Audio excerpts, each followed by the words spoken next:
تمام دوستوں سے التماس ہے کہ ہمارے چینل کو سبسکرائب کریں اور گھنٹی کے بٹن کو ضرور دبائیں، شکریہ۔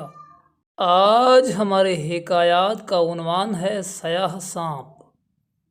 رسول اکرم صلی اللہ علیہ وآلہ وسلم ایک بار وضو کے بعد موزے پہننے کا قصد فرما رہے تھے، لیکن دیکھا کہ اچانک آپ صلی اللہ علیہ وآلہ وسلم کا موزہ عقاب اڑا کر لے گیا۔ آپ صلی اللہ علیہ وآلہ وسلم نے یہ ماجرا دیکھ کر آپ حیران ہوئے۔ تھوڑے ہی وقفے کے بعد آپ صلی اللہ علیہ وآلہ وسلم نے دیکھا کہ عقاب نے موزے کا منہ زمین کی طرف کیا، جس سے ایک سانپ گرا۔ اس عمل کے بعد عقاب نے موزہ رسول اللہ صلی اللہ علیہ وآلہ وسلم کی خدمت میں پیش کر کے عرض کیا، یا رسول اللہ صلی اللہ علیہ وآلہ وسلم، میں نے اسی ضرورت سے گستاخی کی تھی کہ اس کے اندر سانپ گھسا ہوا تھا۔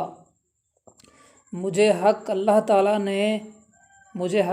تعالیٰ نے آپ کی حفاظت پر مامور فرمایا تھا، ورنہ میری کیا مجال تھی کہ آپ صلی اللہ علیہ وآلہ وسلم کے حضور ایسی بے ادبی کرتا۔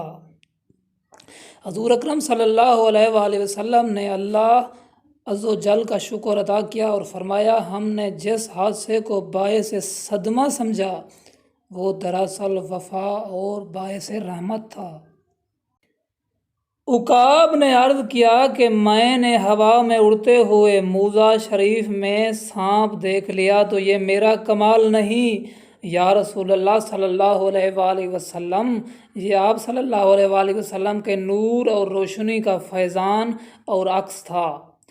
آپ صلی اللہ علیہ وآلہ وسلم تو سراج منیر ہیں، اگر کسی دل کے اندھے کو نظر نہیں آتا تو یہ اس کا اپنا قصور ہے، کیونکہ تاریکی کا عکس نہیں ہوتا۔